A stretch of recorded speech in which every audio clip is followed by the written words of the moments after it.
evening at 10 o'clock is the title, Reagan and the Russians, U.S. Intervention in the Cold War.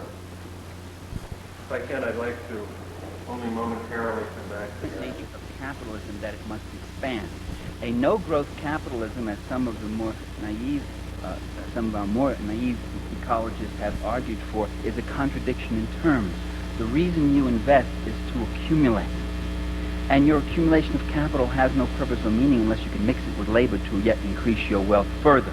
And of course you use large sums of it for personal consumption and for political power and for control of your culture and for that wonderful, good, happy life that you so like. As George Bush's wife said, we are millionaires, or we are not ashamed of it, we enjoy our wealth. And I thought, at last they say it. Finally they say it. Instead of the usual thing is, you know, how we rich suffer and we're misjudged and it's just terrible being rich. Can't hear, okay, I wondered who that man was creeping up like that. Okay. Can you hear me better now? Is it all right? That seems to be out of range, actually. This microphone has a mind of its own. All right. Now, that nature of expansion really affects the nature of, it's an important imperative because it means capitalism also can never stay home. It goes abroad. If you ever saw the film Controlling Interest, there's a corporate president who says, those corporations that stayed regional in New England years ago and decided not to go national, we can't even remember their names. They died. We had to go national. And those of us who are now national know we have to go international. We have to invest abroad. So one of the laws of capitalist motion and development is this inexorable expansion. And that means expansion into an expropriation of the third world. A process that's been going on for about 400 years, perpetrated by the Portuguese, the Spaniards, the Dutch, the Belgians, the French, the English, and most recently, most successfully, most impressively, by the Americans. That is by the ruling classes of these countries, not by the ordinary people. The ordinary people simply paid the costs of empire. The ordinary people simply sent their sons off to die on the plains of India or in the jungles of the Congo or in Latin America, wherever else. But that expropriation of the third world has been going on for 400 years, brings us to another revelation, namely that the third world is not poor. You don't go to poor countries to make money. There are very few poor countries in this world. Most countries are rich. The Philippines are rich. Brazil is rich. Mexico is rich. Chile is rich. Only the people are poor. But there's billions to be made there, to be carved out and to be taken. There's been billions for 400 years. The capitalist European and North American powers have carved out and taken the timber, the flax, the hemp, the cocoa, the rum, the tin, the copper, the iron, the rubber, the bauxite, the slaves, and the cheap labor. They have taken out of these countries. These countries are not underdeveloped, they're overexploited.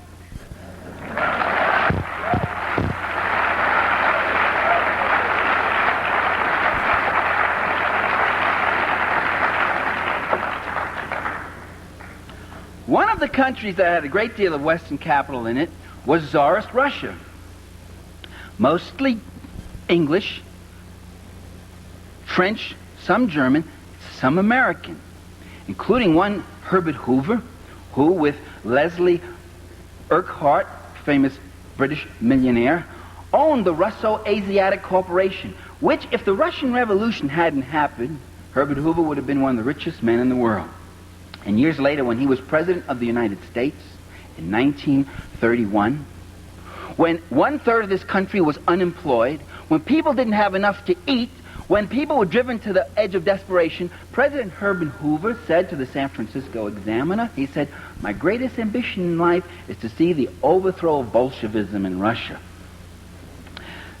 There came, with the Russian Revolution, a break in the fabric of international capitalist history. There now was a country where the unwashed, where the workers of Petrograd and Moscow were actually taking over, where they were actually taking over the land, the labor, the technology, and the resources of their country, where communists were coming in to power. And there's a remarkable correspondence between Secretary of State Lansing and President Woodrow Wilson, in which Lansing says, the Bolsheviks are wanting in political virtue. They would preach to the ordinary man that he might elevate himself through political means rather than by dint of hard work. This would be a most unfortunate example to the common man in our country and other countries. They understood what was the threat.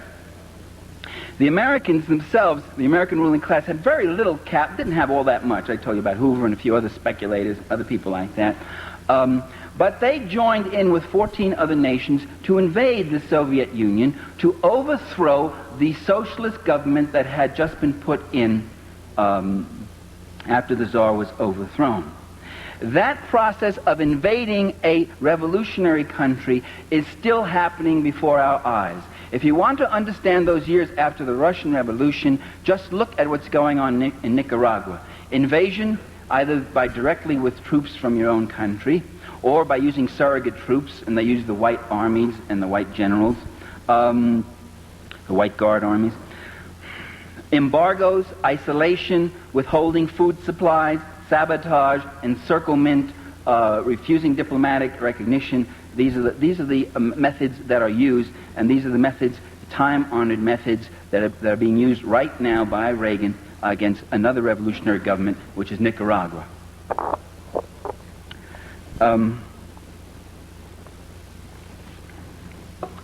That process, this water has ice cubes in it that float right down your throat. That process of encirclement and destabilization continued right until World War II. On the eve of World War II, Foreign Minister of the Soviet Union named Litanov went to, did I pronounce his name correctly? No, I can't say it that way. Went to the Western powers and called for an alliance with England, the United States, and France against Nazi Germany. And that if the Germans attacked Czechoslovakia, they would all join in, or attack Poland, or attack anybody, that all the powers would join in to fight Hitler and contain him. The Western Allies refused those overtures from the Soviet Union. Not because they were appeasers, not because they were simple and naive, quite the contrary, because they had a plan of their own, and that plan was Munich. And the plan was, we give Hitler Czechoslovakia and he goes east. And they were waiting for a war, and that war was supposed to come, and it was going to be Nazi Germany finishing off Bolshevik Russia. Just as they had sent armies in against Russia just a few years, less than a decade before, so they now plan to do the same. And so they've done again and again. And that war was fought, and most of it was fought on the Eastern Front. 7 out of every 10 German soldiers who died in that war died on the Eastern Front. The scale of fighting was enormous. The battles of Kursk, Stalingrad, the Battle of Berlin. There's nothing like it that happened in the Western theater, on the Western Front. In the Battle of Berlin, you saw 2 million German soldiers against 3.5 million attacking Soviet soldiers. The losses were stupendous. But at the end of that war, the Soviet Union emerged as a major power. Very weakened, very much weakened, having lost most of its industries west of the Urals, having lost 20 million people. Most of its transportation, by the way, at that time was still by horse or oxen in most areas, for most of its population. But it still had the Red Army. And yet it was not an army that had any intention of marching through Europe. Although that was a NATO myth that was cultivated at the time. And there's an interesting set of documents that just came out in the American Historical Review which point out now that the West and the State Department never really believed that the Soviets were going to invade Western Europe. That was a myth which they consciously propagated.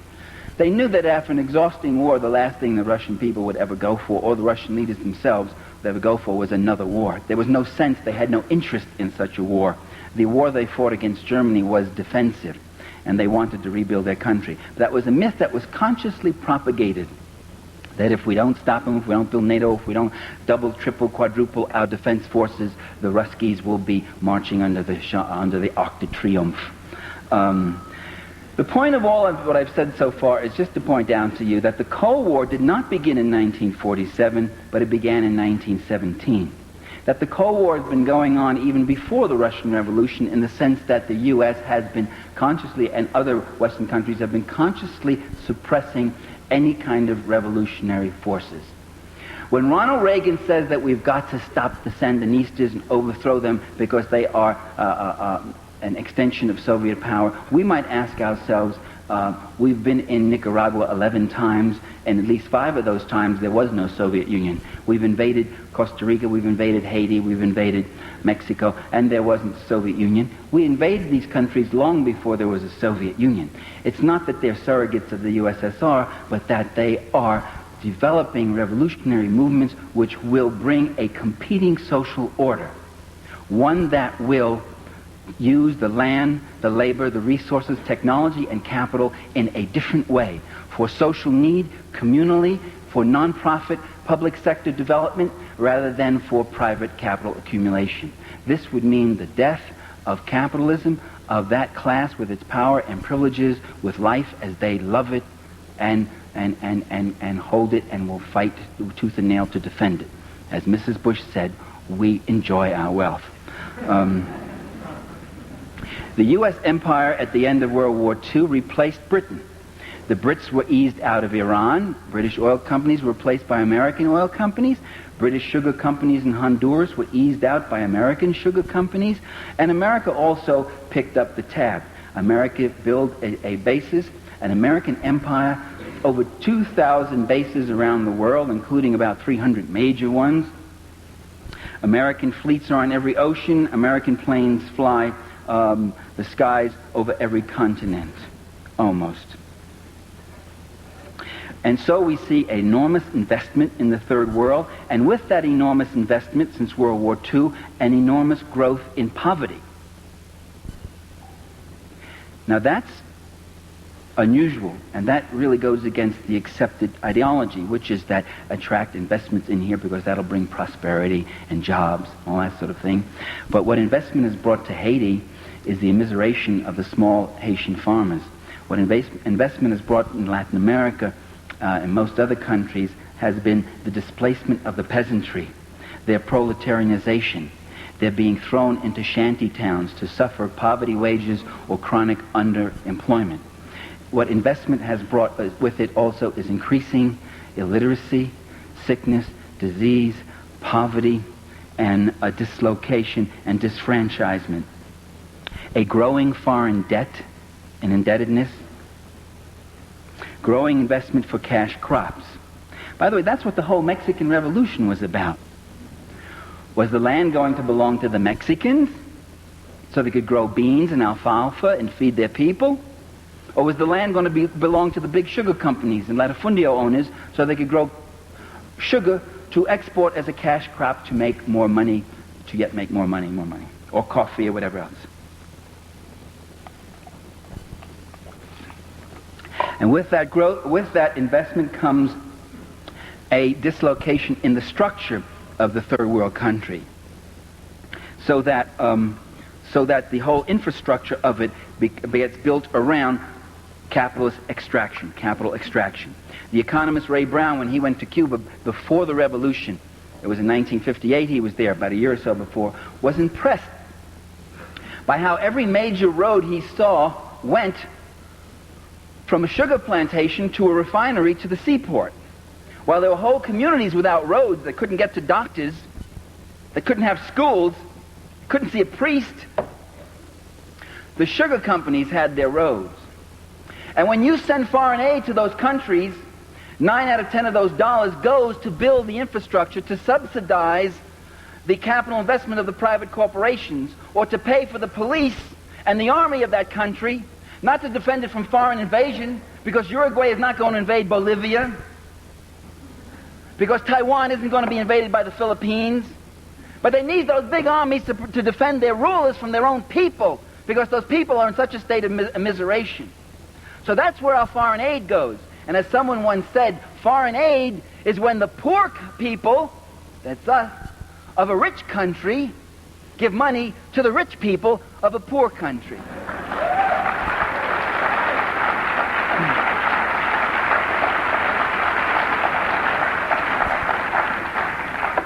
And when Kenneth Boulding gets up and he says, an economist, and you can see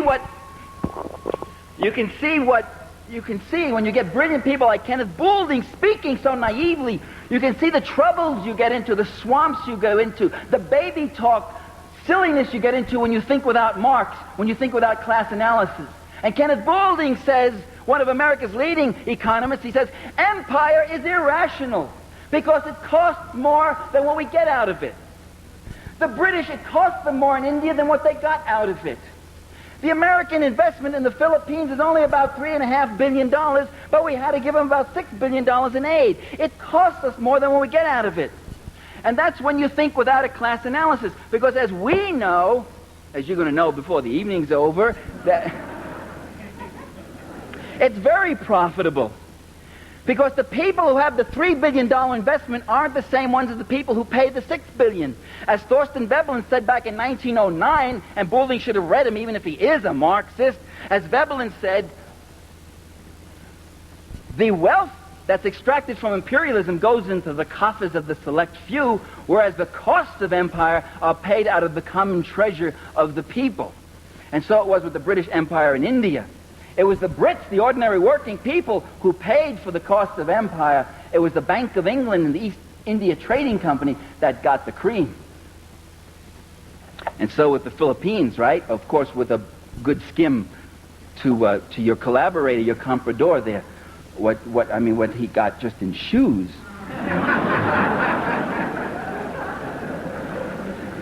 For his wife. God knows his shoes for his girlfriends. Okay. Another resource in the third world that attracts capital investment. And you say to yourself, what is that mysterious resource? I'm looking at El Salvador, right? And I'm looking at the companies that are in El Salvador.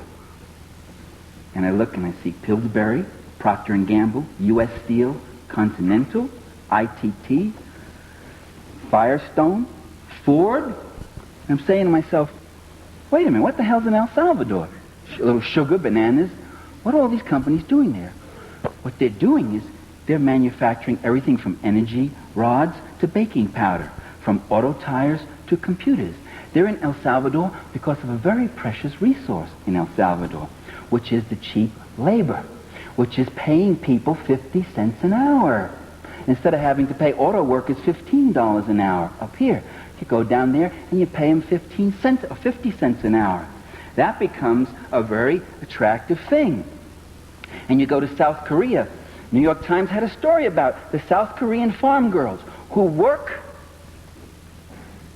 in the textile companies that used to be in New England until they moved south. And then when the Southern workers unionized, they moved to South Korea, where there's a nice fascist little country where if the workers try to unionize, they get beaten up and thrown in jail or they get shot dead.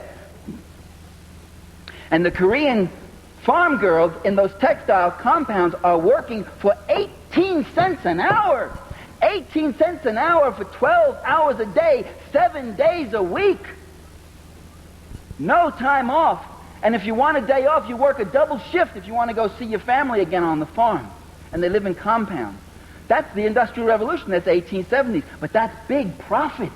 And that's what they call capital investment, development, friendly nation, staunch ally, good relations, stabilization, stability.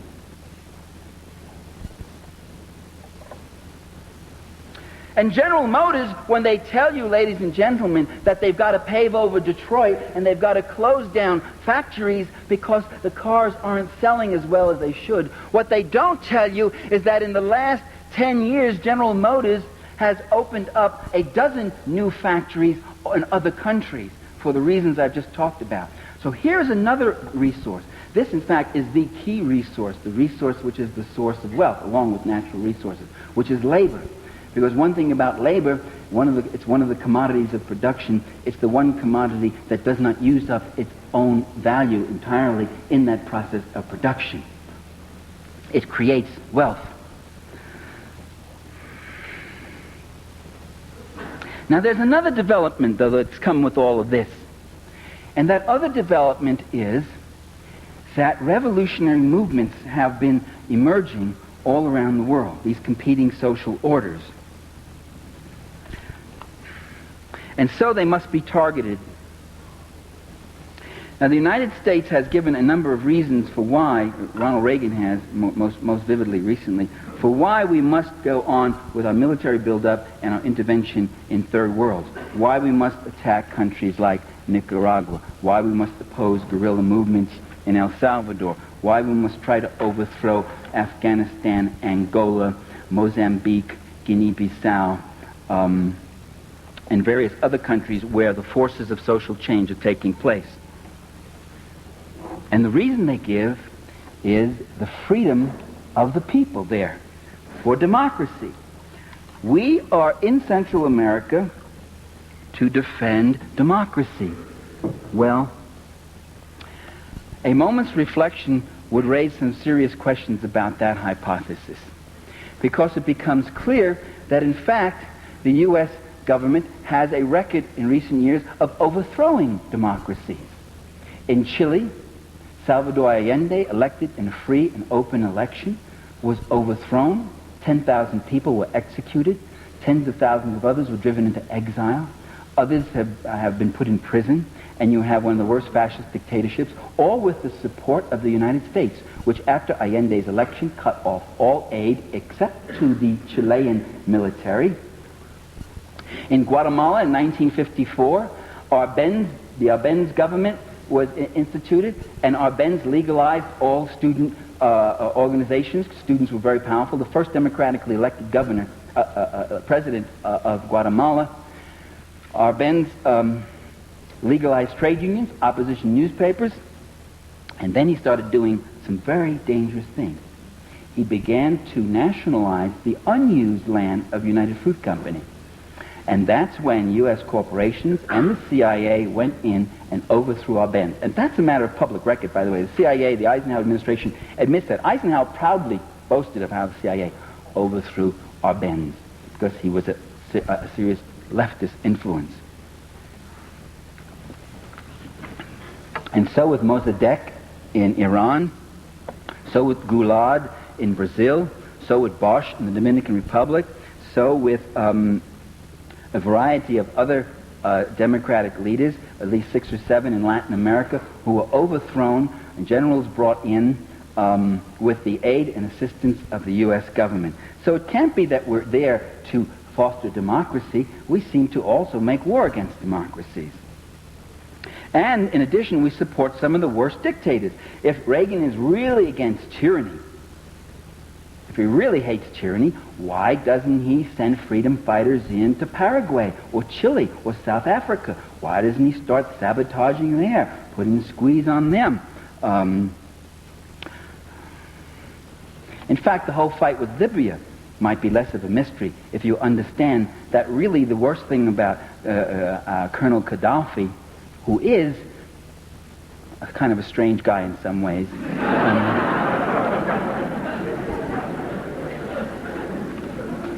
but not as strange as the media has made him out. He has called, and you don't know this, most of you who laugh, he has called repeatedly for negotiations between him and Reagan, for peaceful negotiations, for peaceful settlement of all disputes, and the Reagan administration has repeatedly rebuffed those overtures. That isn't put in the press. I'm not blaming you for not knowing it. You're not going to read it in that rag that I saw out there, that Colorado thing that said, terrorist targets hit in Libya. He has done that, and he's done some other things which make him really dangerous. It's not the terrorism. It's not the attack on the Vienna and Berlin airports, for which they have no proof that Libya was involved, and which they have proof that the terrorists came out of Syria. The troublesome thing about Gaddafi is that when he took over in 1969, he took over a country that was like Saudi Arabia, a country of mass misery, A lot of rich oil that went into the pockets of a few rich. And when his colonel's revolution took over, they got rid of the rich. They took all their extra houses and gave them to the poor.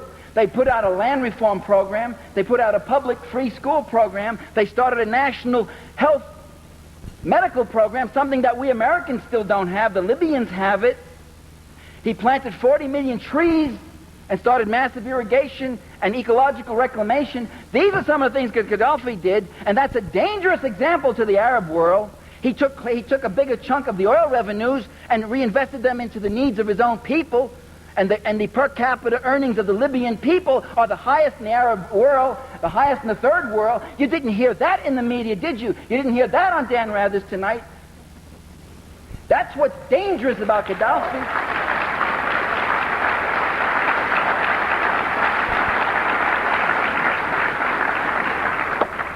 And the cue comes, and you know the cue when Reagan says Gaddafi is a tyrant over his own people, like the Sandinistas are tyrants over their people, like Allende was a tyrant over the Chilean people. The minute they start social reforms, the minute they start tampering with our oil, our bananas, our sugar, our copper, our iron, our bauxite, why, they're tyrants. The second myth that's given to us is that these revolutionary governments are hostile to us. And that's why we oppose them.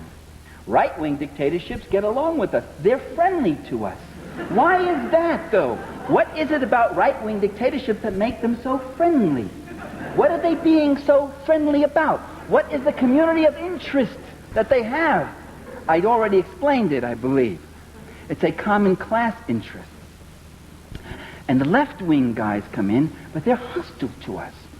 Well, that doesn't really seem to be true, though. The first thing these left-wing governments do when they come into power is ask for friendly diplomatic and economic relations with the U.S.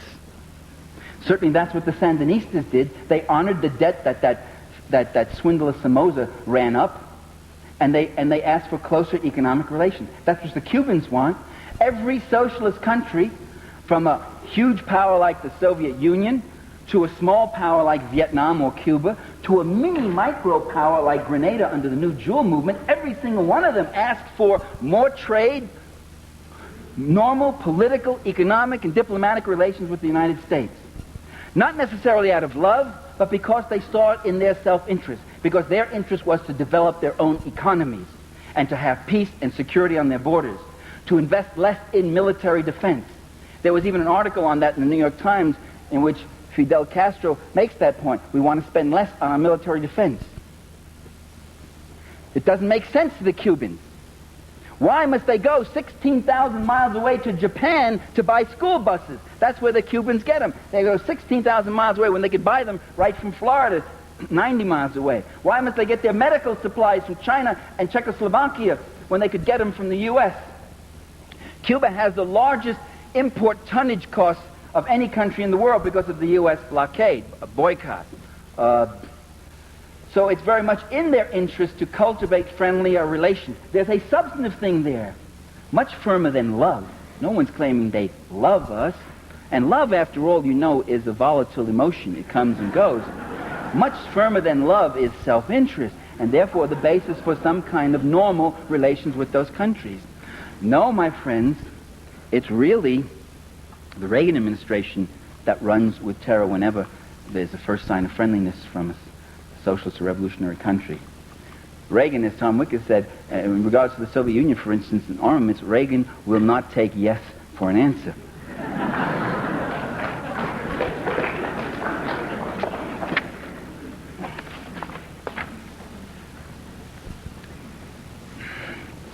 The final reason given is that we must contain the red tide. You heard that March speech by Ronald Reagan, vintage stuff, where he talked about a red tide lapping our border if we allowed Nicaragua to sustain the kind of government that its people have chosen in free and open elections. If we allow that, our own security is at risk. And you can see that superpower 60,000-man army of the Sandinistas cutting a swath up through Guatemala, Mexico, Texas, right up here into the heartland, right into Boulder, Colorado, dancing with your daughter and your sister. Do we want that?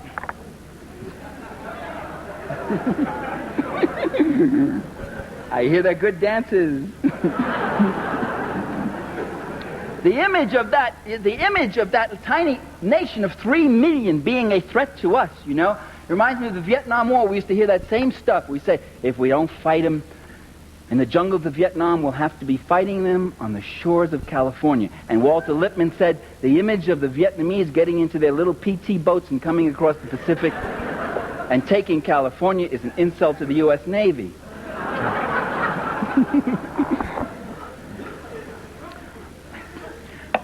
It's very hard to convince the American people that they should send their sons, and maybe, who knows, someday even their daughters, to go fight and die in some jungle to make the world safe for United Fruit Company or Chase Manhattan or Procter & Gamble or ITT. So you say it's to stop the threat of that communist country. It's very hard to convince the American people that a tiny country like Nicaragua or Vietnam or El Salvador is a threat to U.S. security. So you say it's not Nicaragua. They are the puppets of the Cubans, who are the puppets of bum bum bum bum.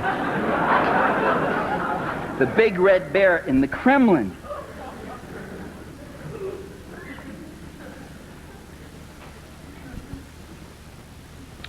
yet again, as I just said, these countries continually want friendly overtures, continually want friendly relations, including the Soviet Union. What we hear also is that there's another pernicious element, and the thing we have to stop in these countries is a thing called communism, and that there are communists in these countries. It's time, ladies and gentlemen, brothers and sisters, it's time we ask, what's a communist? What does a communist do that is so dangerous? They would have us believe that communists merely hunger for power rather than wanting the power to end hunger. They would have us believe, well, the New York Times, let me refer to an editorial where they describe the undesirable and offensive Managua regime. By the way, these countries don't have governments, they have regimes. You'll see that in the newspapers all the time. We have government. And I said to myself, what is undesirable and offensive about Managua? Is it the land reform program, where they took all that massive land owned by those few rich compradors and gave it out to the people who were starved for land? Is it the farm co-ops that they're setting up? Is it the community industries and the public work programs to create jobs for people who have been chronically unemployed? Is it the food program, a ration of beans and rice for every kid in Nicaragua so that nobody, no matter how poor that country is, they're all getting fed? Is it having the lowest infant mortality rate in Central America despite earthquake and civil war and foreign invasion and attack and embargo? Lower even than Costa Rica, which is supposed to be the big show place? What's so offensive about Managua? It is those things in some degree. It is creating a competing social order. It is people, it is those who have been downtrodden, it has been those who have been used as fodder in the capital accumulation process, now claiming back the process of production, claiming back their own land, claiming back their own flag, their own dignity, and saying this country is going to be for us and not for you anymore, gringo.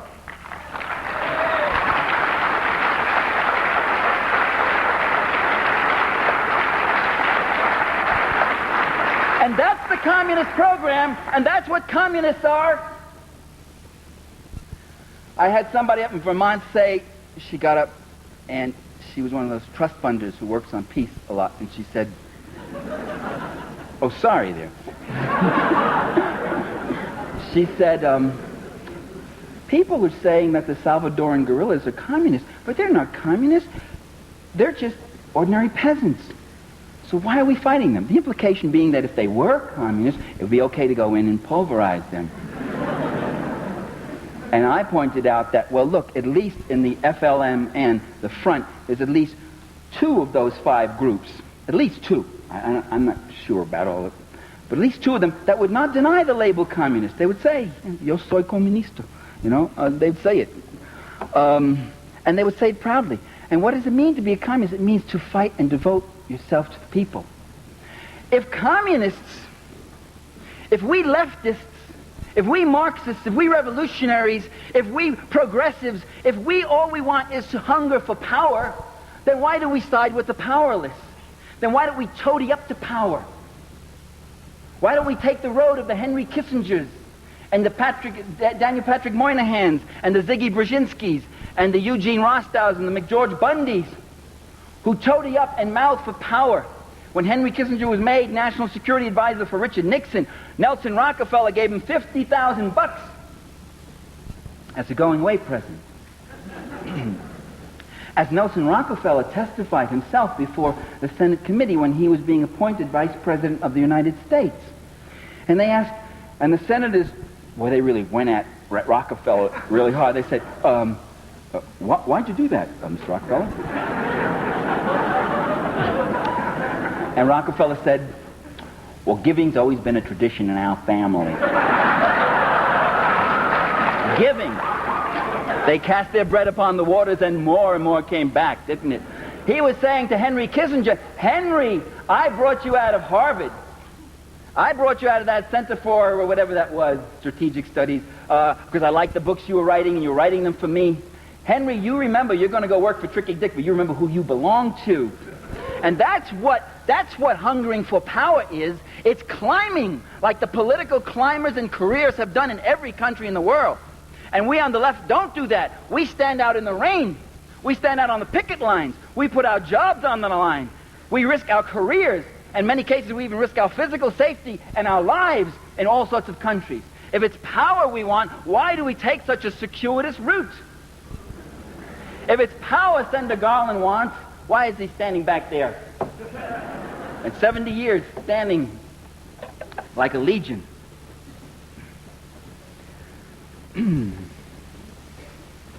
Well, these communists do all these reform things, yes.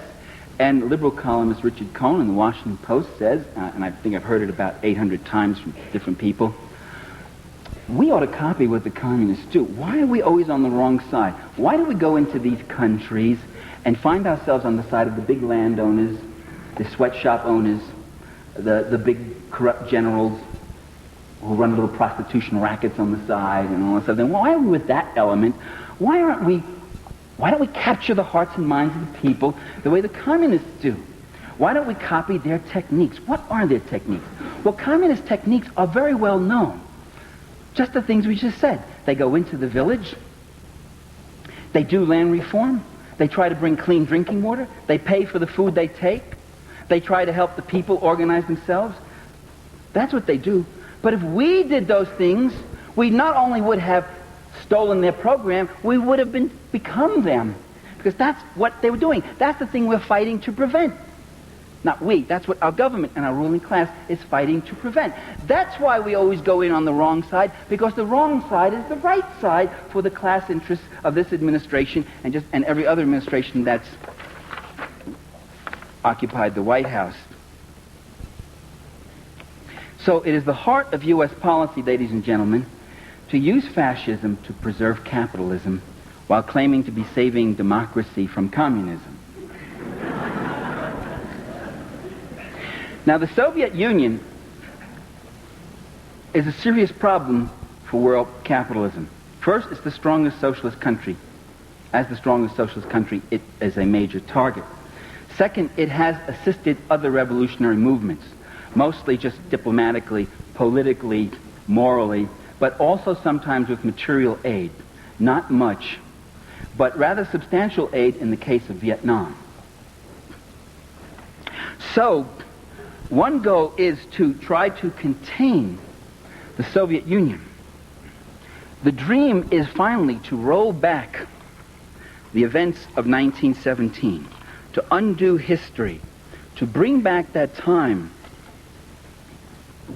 when all the world belonged to us and there were no problems like this. And there became an encirclement of the Soviet Union. The most targeted socialist country in the world today is not Nicaragua, nor even Libya, if you want to call Libya socialist. I wouldn't quite call it that.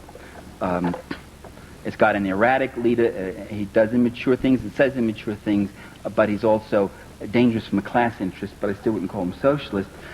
The most encircled and threatened country is the USSR. It is the one that is targeted with all these missiles. There is, ladies and gentlemen, those missiles are not the result of an arms race. I maintain that there is no arms race, and there never has been.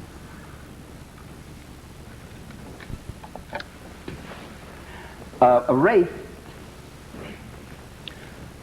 as you know, the model of a race is the two proponents moving, each more furiously ahead of the other, trying to put as much space to get to some goal. That model doesn't explain arms escalation. What we have had, rather, has been an arms chase, with one side, the U.S., unilaterally escalating each time, and the other side, the Soviet Union, playing catch-up, often with a 2 to 7 year lag in the particular weapon system. That was true of the A-bomb, the hydrogen bomb, the long-range bomber, submarine-launched missiles, the MIRVs, the multiple warheads, the ICBMs, tactical nuclear weapons, solid-fuel rockets, and now even today with the MX, the cruise, the Pershing, and the neutron bomb. The race model doesn't explain it. It's a chase. As the Soviets said just several years ago, don't build a neutron bomb. If you build it, then we will have to build it. Don't build the MX. If you do that, we will escalate on our ICBMs. That's hardly a race. That's more of a chase.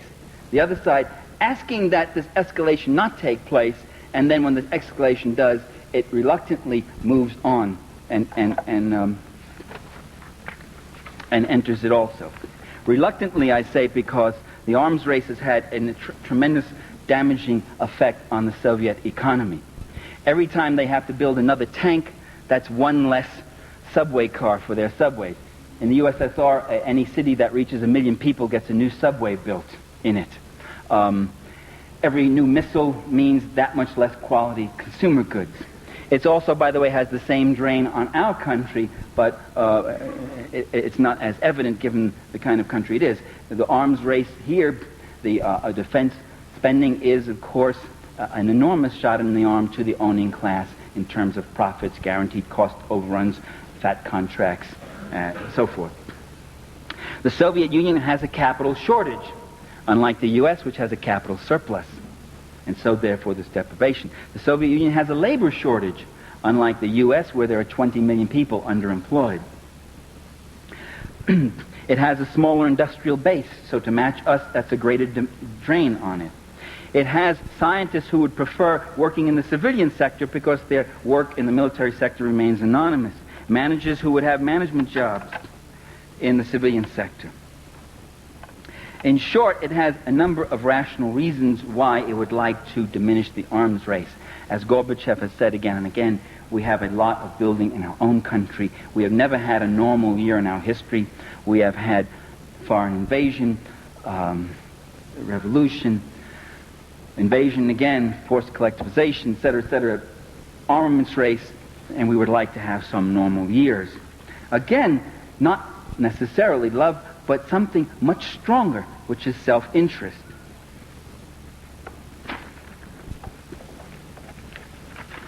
So I would argue that Soviet escalations have been mostly reactive and defensive to U.S. escalations. This is true also if you look at the Soviet Navy.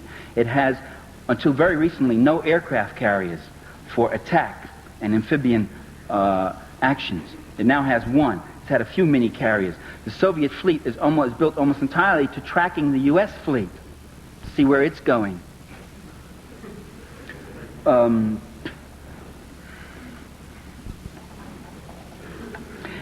Soviet interest in disarmament is reflected in the proposals that they have made. You could say, well, words are cheap, I want to see actions. First of all, words aren't cheap. Words count too. What a nation says is reflective of what it's doing. But actual moves also have been taken. For instance, one, the Soviets proposed the eventual disbanding of NATO and Warsaw Pact armies. A proposal, gradual, mutual de-escalation, step by step on each side. One, two, that, down like that. The U.S. turned down that proposal, would not even study it. The Soviets proposed, in the last 4 years, nuclear-free Europe reducing their medium-range SS-20s and all those to match the 162 which France and Great Britain had. That was a proposal made 3 years ago. It's a proposal which Gorbachev has brought forth again. It's one which Reagan has ignored, but simply to go for zero sum, and without the two reasonable stipulations which Moscow has asked for, namely that if we get rid of all our missiles both sides, we also guarantee that you don't transfer any of your existing missiles in Europe to the French or British, and the French and British begin to get rid of their missiles. Or at least at this stage, they freeze them. And in fact, the French and British now are increasing their number of intermediate-range missiles. And remember, intermediate-range missiles in the West, cruise and Pershing missiles in Western Europe, are not intermediate range. They can reach Soviet soil, so they are strategic. They can hit Soviet ICBMs. Soviet SS-20s are nasty weapons indeed, but they cannot reach the United States. They cannot knock out any MXs or ICBMs. They are not first strike potentials. Another thing to remember, cruise and Pershing missiles that are now in Europe have a 7-minute strike time. That's the end of deterrence. And this is why Gorbachev and the Russians are beside themselves about the cruise and Pershings. This is why they walked out of Geneva in 1983, because Reagan refused to negotiate on the cruise and Pershing. This allows Reagan to turn around and say, we went to Geneva, but they walked out, as he's going to do now with this latest cancellation. So what you do is you shove a person away, you act hostile toward them, they get up and they say, well, you obviously don't want to negotiate, they walk out, and then you turn to your people and say, you see, they don't want to reach an agreement. If it takes me a half hour to get my missiles over and kill you, and you a half hour to kill me, then in that half hour after I let mine go, you know they're coming. And you let yours go at me. That is a deterrence to me. However, if I can reduce the striking time to 7 minutes, and they're so low and fast, and your radar can only pick them up in the last 2 minutes, I now have a first strike capacity on you. You no longer have deterrence. I no longer can fear your missiles, because my missiles are targeting yours. And I'll knock out all your missiles, and then I'll have a second strike capacity to hit you. You'll have a feeble retaliatory strike. Your feeble retaliatory strike, however, will be blocked out by my Star Wars. Ah, is that what Star Wars is all about? Yes.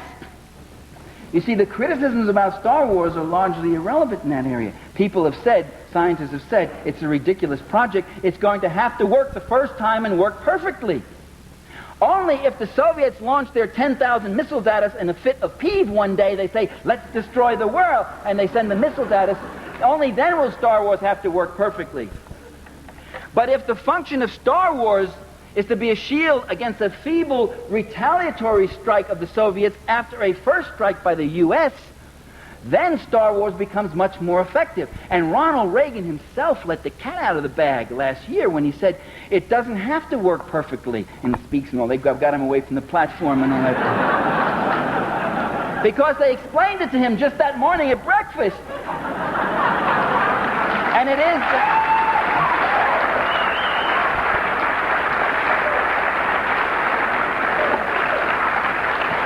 that if I can only block out 90% of 10,000 missiles, I'll be destroyed by 1,000 missiles.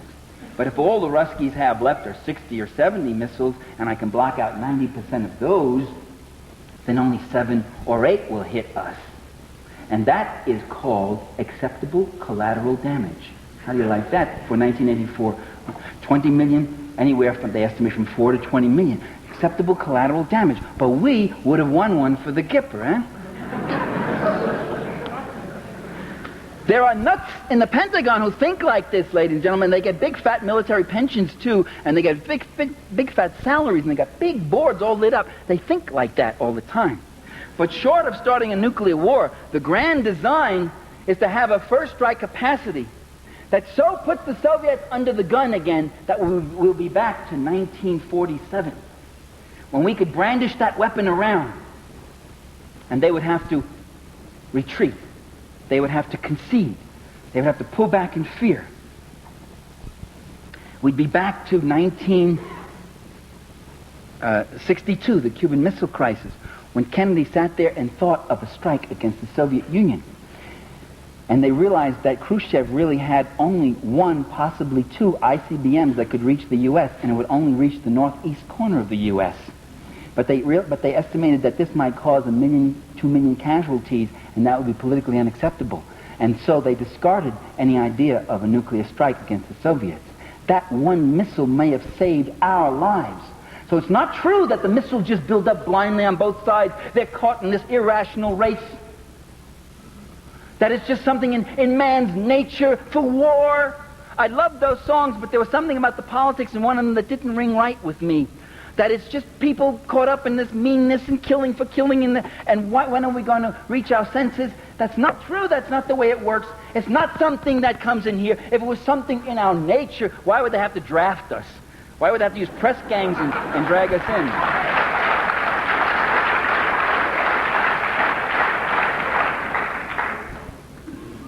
The Nazi leader, Hermann Göring, said, nobody, no poor Slav wants a war, not even a German. Not even a German. What does he want to sit in a stinking trench with the smell of blood, listening to the screams of his buddies lying there, quivering with cold and terror? Where does he want to be? He wants to be in his home. He wants to be on his farm. He wants to be with his family. No poor Slav wants a war. You got to drag him out and dress him up and beat the drums and wave the flag.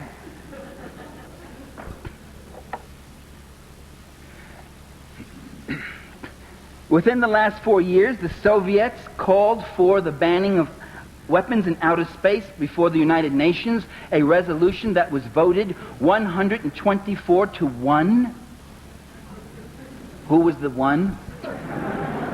Not the U.S., Ronald Reagan. It wasn't the American people, right? It was that coterie that is misrepresenting us. All the opinion polls show that the American people didn't want weapons into outer space, at least back in those days before the Star Wars promo. 124 to 1 with one abstention. Do you know who the abstention was?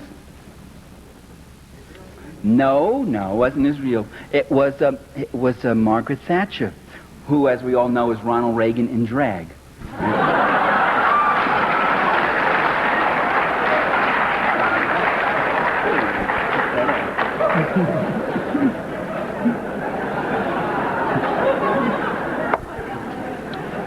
The Soviets have signed a no first use pledge, a pledge that we will not be the first to ever use nuclear weapons, and the only reason they signed that is because they cannot imagine any time when it would be in their interest ever to be the first to use nuclear weapons. They haven't ruled out the possible use of them, and they keep building too. That no first use pledge, the U.S. has refused to sign it. Well, so what? That means less hypocrisy, because when push comes to shove and the missiles are going to fly, they're going to fly, right? No.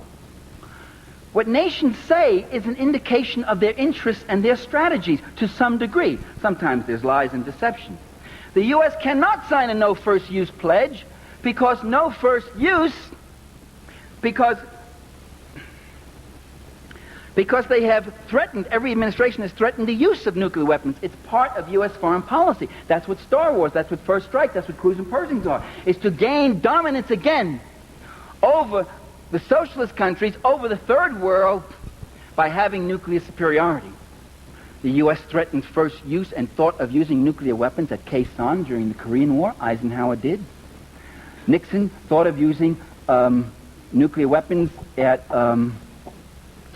what was that battle? During the Tet Offensive, but was that Khe Sanh? I'm getting my wars mixed up. Between Khe Sanh and Vietnam, and I forget what the other battle, the Reservoir Battle in Korea, was Eisenhower. The Eisenhower administration not only deliberated using them, but actually decided to at Dien Bien Phu, and said yes, and offered nuclear weapons to the French. It said, "You want to use some of these tactical nuclear weapons at Dien Bien Phu?" And the French refused. They took the defeat instead.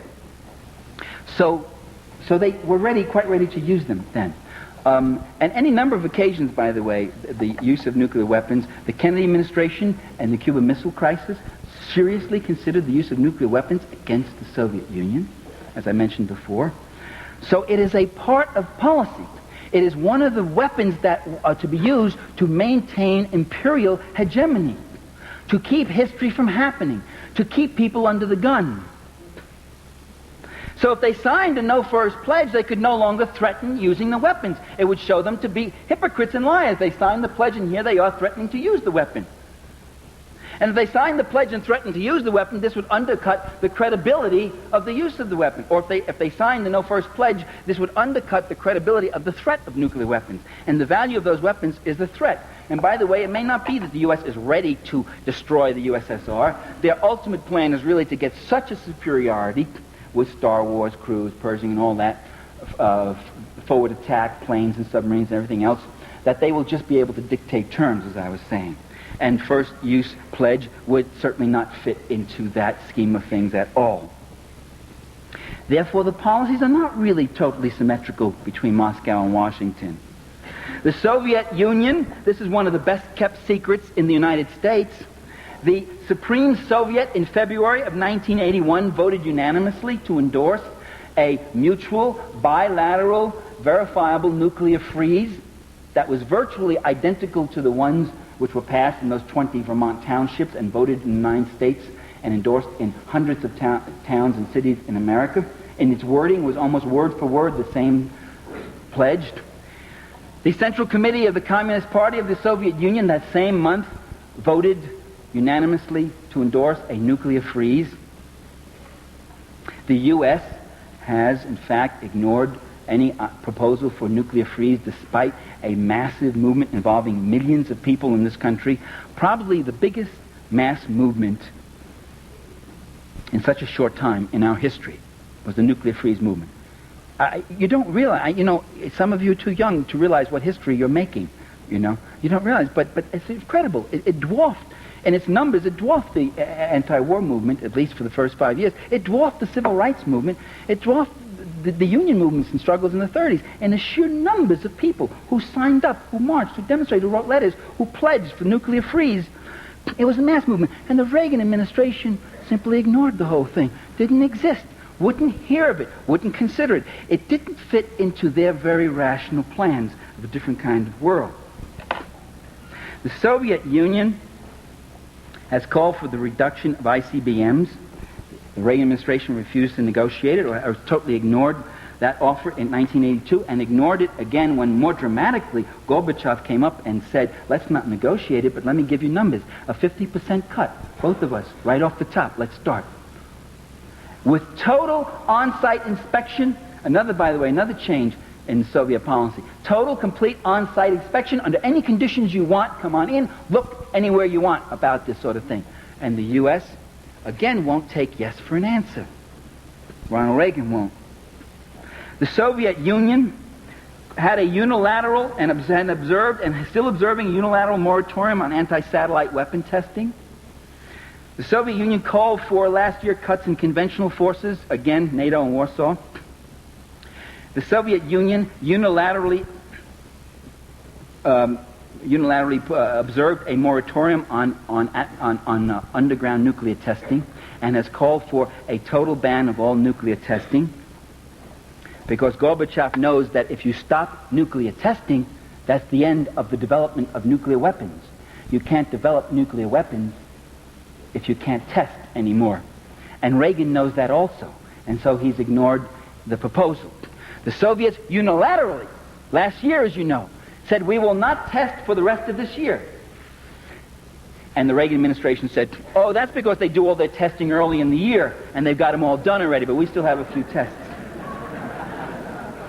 Okay, maybe that's it. So do all your tests, catch up, and when it comes December 31st, you say to them, we're going to observe it too. Didn't do that.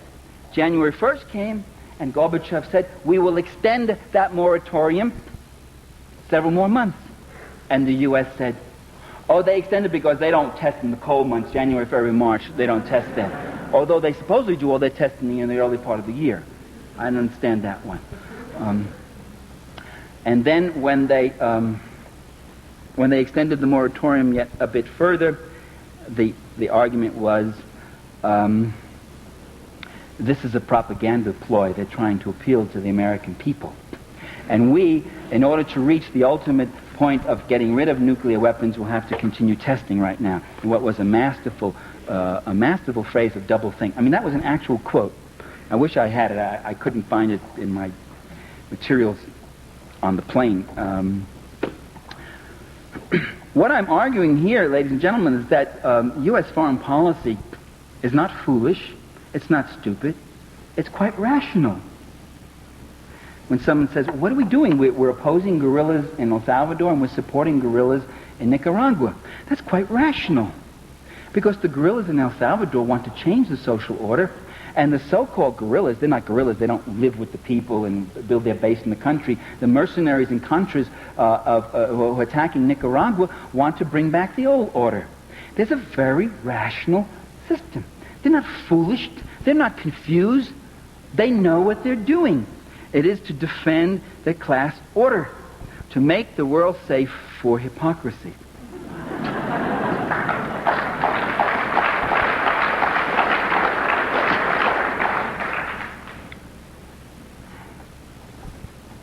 Star Wars, besides being that defense, that first strike shield, people say it's too expensive. What are you talking about? It's too expensive. That's one of its attractions. It's going to cost $1 trillion. It'll cost more than the entire New Deal WPA program and the Manhattan Project, which gave us the atomic bomb, and the Eisenhower Highway Project. Put all of them together, and the building of the railroads, put all of them together, they won't cost as much as Star Wars. $1 trillion is for the first stage, they think, the first stage. That's what the boys like who have the defense contracts. That's what they love. They see dollar bills. Getting there is all the fun. Whether the system works or doesn't work, the expensiveness is the major attraction. It will violate the ABM treaty, and now we see even it violate the atmospheric testing treaty. What's wrong with that? Reagan has no loyalty to the ABM or the atmospheric testing. He's been wanting to violate them since he's been in office.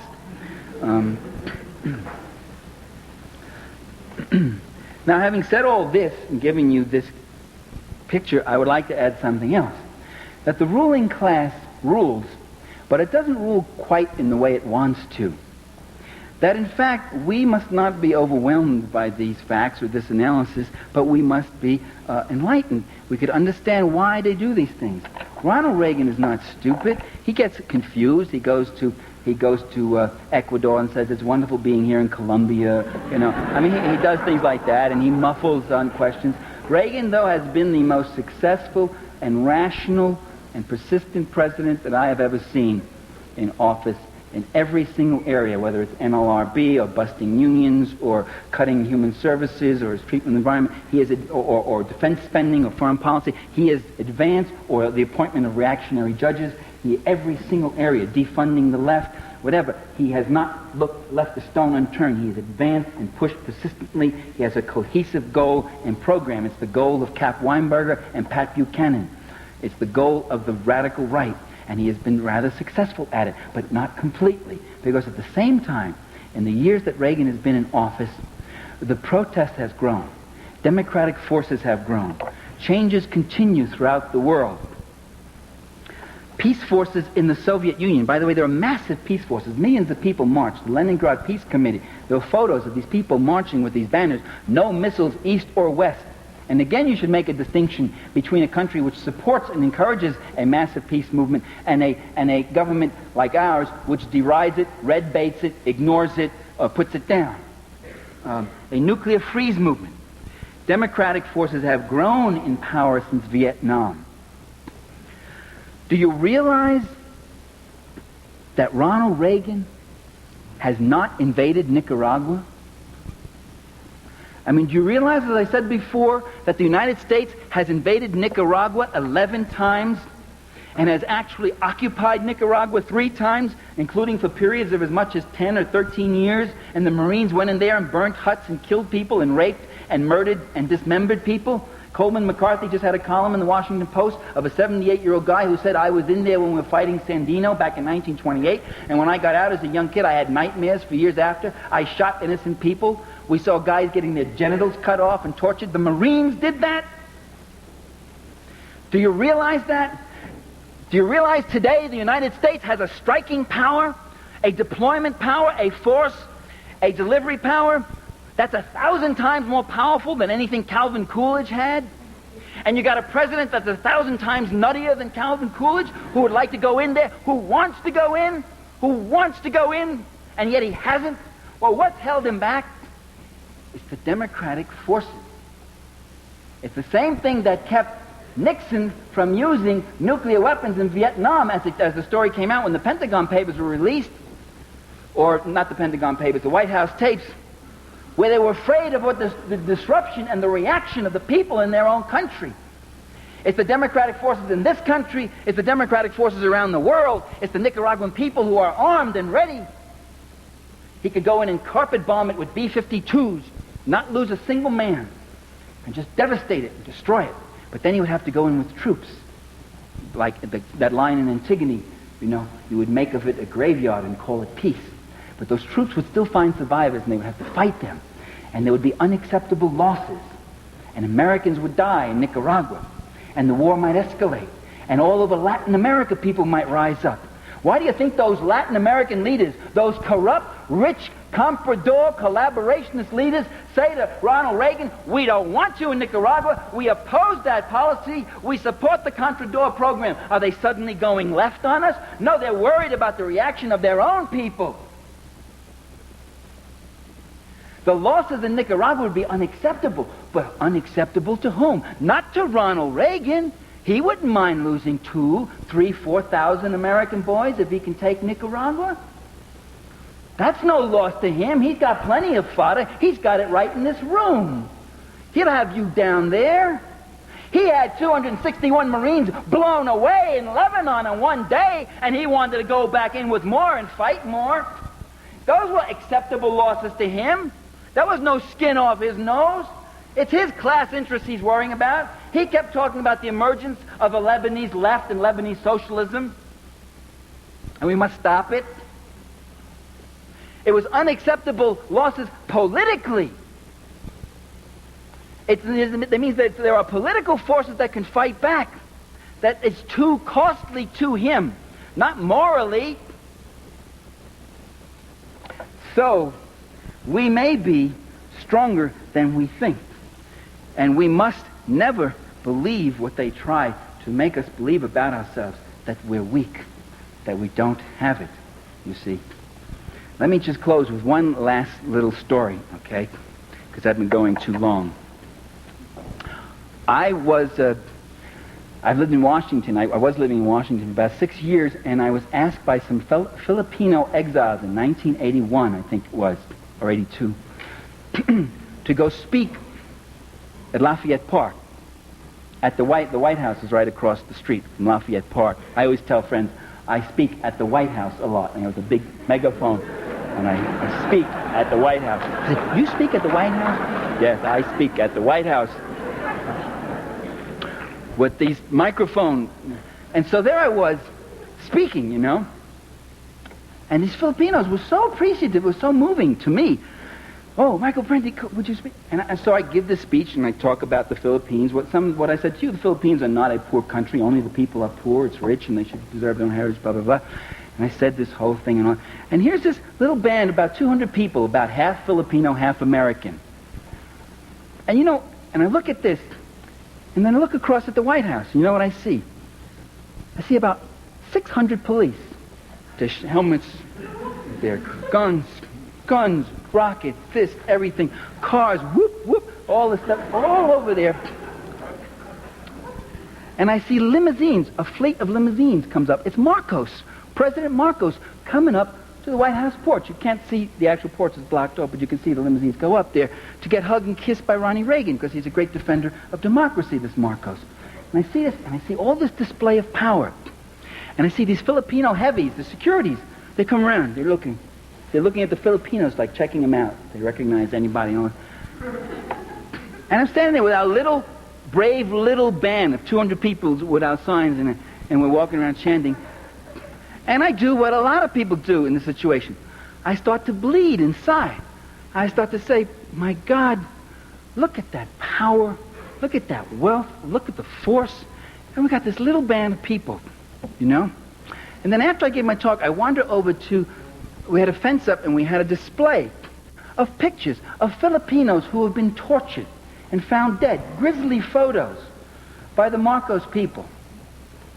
And a Marcos security guy, a Filipino thug, plain clothes, comes walking up, and he looks at the pictures, standing next to me, and he goes, and he sort of smirks, like, and I never had such a feeling I wanted to really, give him one upside his head, but I've outgrown those days. So.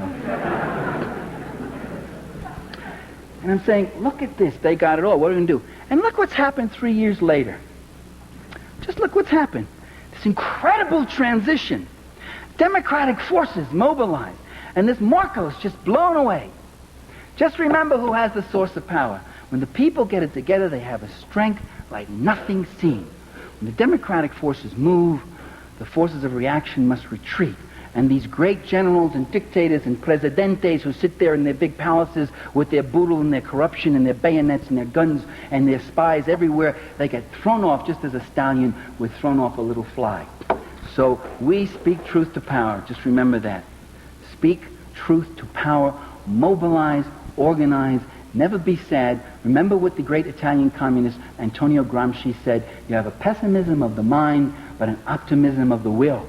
You see the worst, you consider the worst, you work against it, but in here you work for what is freedom, for what is justice, for what is right. It is our destiny, it is our future. The future itself depends upon it. Thank you.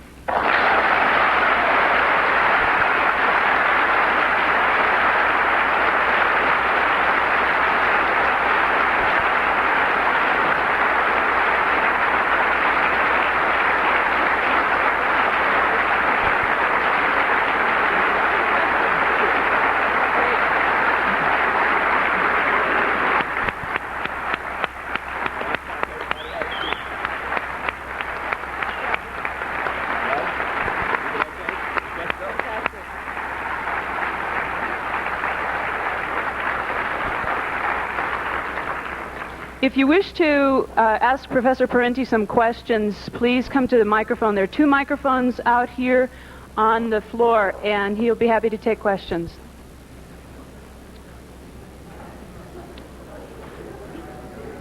Let me remind you, there's a demonstration starting about now,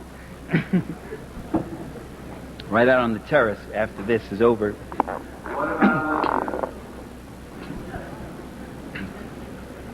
I thought I talked about Libya already. I gave you my analysis. Do you mean the recent events or the terror attacks? I don't know what the question was. Is Ronald Reagan really that smart? I mean, is he just a pawn for the rest of the power structure, or is he just being played by them, or is he really thinking this stuff out of his mind? I've always thought the man is very bright. I exchanged with him when he was a Chubb Fellow at Yale, and I had gone back as a visiting fellow, and I asked him a couple of questions. He knew what it was about, and he answered them. When he was governor of California, this was. I have never thought of Ronald Reagan as dumb. He's not that quick anymore, and he has a tough task, but he's a consummate liar and fabricator. He can take any point, any question, and turn it into a polemical point. He has real political instincts. He's a real political animal, the way Jimmy Carter wasn't. For instance, when the shuttle blows up, he comes on and he makes a speech, and he turns that disaster into a price paid for glory. This sacrifice cannot be in vain. We must go on, and we will get to the truth. And our system, things are in the open. Then he appoints William Rogers, who's in bed with the space industry, to start this commission investigation and do a miserable little job, almost a cover-up, except people kept leaking things to the press, so the commission had to go then and ask these questions. I mean, that's an example of it. I think he's a very effective spokesman for his class, and very effective leader for his class. If you don't think so, tell me why not. The biggest thing he's done is cut inflation. As I said on radio earlier today, And inflation is the great terror of most Americans. How do you maintain yourself? How do you save a little? How do you get ahead? How do I survive my old age? And once you cut inflation, people feel a hell of a lot better.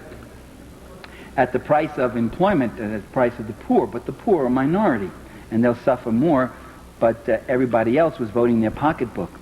In this country, when survival is so tough and so competitive, people voted their pocketbook. Even many of those who opposed him on most issues, they voted for him because they saw his alternative as being ineffective and being a big spender. Reagan has been the biggest spender since, of anybody in the White House. He's increased the debt by $1.8 trillion. It's really more. I'm sorry. He's doubled the debt. It's triple. It'll be tripled by the time he gets out. He's the worst deficit spender in the world. But people are getting a little ahead of themselves. And when he said to them in 1984, he said, "Are you better off now than you were in '81?" And it's true. In '81, Jimmy Carter was president, and you had a 12.5%, 13% inflation, and that terrorizes people who don't want to spend their old age in a furnished room, who want to think they're going to be able to have a standard of living that's somewhat decent. I mean, the system plays on it takes advantage of the very insecurities that it creates. This stuff about he's a magic leader and he's his personality, Teflon and all that, that's not true. In 1982, when unemployment was increasing and inflation was high, nobody wanted his endorsement in the '82 congressional elections. His name was mud. It was only when the economy got a little better, and it got better because he got lucky with oil prices, got all these cheap imports from the third world, and he's cut the buying power of the working class and deflated prices in that way, I guess. I mean, nobody knows too much about. We keep conjecturing about what causes the inflation, what doesn't, and so forth. But in any case, that I think is the answer to Reagan's magical appeal. If this economy takes a plunge, you'll see people, react in a different way. The economy comes first because that's the first condition of life and survival.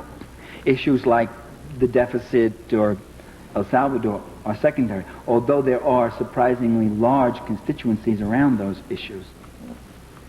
You talk a lot about communism and the Soviet Union, and I would like to ask a question which stems from my personal experience, which I must have changed the last 2 years. East German citizens cannot travel outside of East Germany except for very select cases until they get to the United States.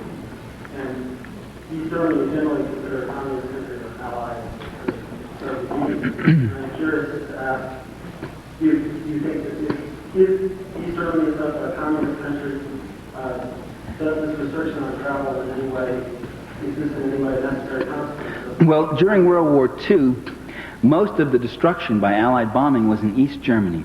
So after the war, East Germany was vastly more impoverished than West Germany. 1. 2, it was Prussia. It had a large Nazi contingency or sympathy. A lot of those people wanted to come west. 3, the Russians at that time, the Soviets made a mistake of taking machinery and stuff out. They actually began to extract capital from East Germany, which they only did for a short while. The Poznan riots turned them around, and they've since then been putting in or giving the East Germans more favorable trade relations. 4, the U.S. pumped in billions of dollars in the Marshall Plan to West Germany. There was a boom in West Germany, production and such. So many people wanted to leave East Germany for West Germany, for the goodies, for the jobs. And there was a vast number who left. The East Germans stopped it for the same reason that about 100 other countries would like to stop it. Brain drain. They just lose, you bleed, the country begins to hemorrhage. The other thing that happens with any kind of migration is once a substantial number of people go, that itself becomes the momentum. Others are attracted, family, friends, relatives. Once they come, they have friends and family or kin or spouses, and they too want to come. And so this is why they stopped it, because they wanted to develop their own country. Whether that's justified or not is another whole question. I'm giving you the reason why the Berlin Wall was built. By the way, there are a few hundreds. New York Review of Book had an article some years ago. There are a few hundreds every year who go back from West Germany to East Germany. And they were interviewed, and some of them said, well, in West Germany I had a bigger apartment, I had this and that and the other thing, but that was it. I had nothing to live for. Everything was I was isolated. I just had my career and me. I didn't feel part of the community. In the GDR, I feel like I'm working for part of the community. By the way, now in the GDR, the level of prosperity is very high. It's probably the most prosperous socialist country, maybe more so than Hungary, too. If there are no more questions, there is this light is right. Is the filming still going on? Oh, okay. This light is right in. If this audience wanted to get a better understanding of, say, your vision of a better America, how useful would it be for this audience to look at the Soviet Union today? In other words, how exact of a model is the Soviet Union for America? Well, the Soviet Union couldn't be an exact model for us. It has a whole different tradition, history. It's had a very unluxurious history. It's had a very difficult, terrible, horrendous history. So we couldn't use it as a model. We have a different level of prosperity. What I would say is this. You could look at any existing socialist country. If you don't want to call them socialist, call them whatever you want. Post-capitalist, whatever. I don't care. Call them camels, window shades. Doesn't matter. As long as you know the countries we're talking about. You can look at any one of those countries and you can evaluate them in several ways. One, comparing them to what they had before. And that to me is what's very compelling. That's what's so compelling about Cuba, for instance. When I was in Cuba, I was up in the Escambray, which is like the Appalachia of Cuba, very rugged mountains, the people, very poor they were. And I said to this campesino, I said, do you like Fidel? And he said, sí, with all our souls. I remember his gesture, with all our souls. I said, why? And he pointed to this clinic right up there on the hill, which we had visited. He said, look at that. He said, before the revolution, we never saw a doctor. If someone was seriously ill, it would take 20 people to carry that person, because you'd go day and night. It would take 2 days to get to the hospital. First, because it was far away, and second, because you couldn't go straight. You couldn't cross the latifundio lands. The boss would kill you. So you had to go like this. And often when we got to the hospital, the person might be dead by the time we got there. Now we have this clinic up here with a full-time doctor. And today, a doctor in Cuba, when you become a doctor, you've got to spend 2 years out in the country. That's your dedication to the people. And a dentist who comes 1 day a week. And for more serious things, we're not more than 20 minutes away from a larger hospital. That's in the Escambray. He said, that's freedom. We're freer today. We have more life. And I talked to a guy in Havana who says to me, before, all I used to see here in Havana, you call this drab and dull. We see it as a cleaner city. It's true, you got the paint is peeling off the walls, but you don't see kids begging in the streets anymore, and you don't see prostitutes. All we used to have was prostitutes. Prostitution used to be one of the biggest industries. And today, this man is going to night school. He said, I can read. I can read. Do you know what it means to be able to read? Do you know what it means to be able not to read? I remember when I gave my book to my father, I dedicated a book of mine, Power and the Powerless, to my father. I said, to my father with my love. Gave him a copy of the book. He opened it up, looked at that. He'd only gone to the 7th grade. He was a son of an immigrant, a working class Italian. And he opens the book and he starts looking through it and he gets misty-eyed, very misty-eyed. And I thought it was because he was so touched that his son had dedicated a book to him. That wasn't the reason. He looks up to me and says, I can't read this, kid. I said, that's okay, Dad. Neither can the students. I mean, that's not something. I mean, don't worry about that. I wrote it for you. I mean, it's your book, and you don't have to read it. You know, it's a very complicated book, an academic book. He says, yeah, I can't read this book. And the defeat that man felt. That's what illiteracy is about. That's what the joy of literacy programs is. That's why in Nicaragua you got people walking proud now for the first time. They were animals before. They weren't allowed to read. They weren't taught to read. So you compare a country to what it came from, with all its imperfections, and those who demand instant perfection. The day after the revolution, they get up and say, are there civil liberties for the fascists? Are they going to be allowed to have their newspapers and their radio program? Are they going to be able to keep all their farms? The passion that some of our liberals feel. The day after the revolution, the passion and concern they feel for the fascists, the civil rights and civil liberties of those fascists who were dumping and destroying and murdering people before. Now the revolution has got to be perfect. It's got to be flawless. Well, that isn't my criteria. My criteria is what happens to those people who couldn't read. What happens to those babies that couldn't eat, that died of hunger? And that's why I support revolution. The revolution that feeds the children gets my support. Not blindly, not unqualifiedly.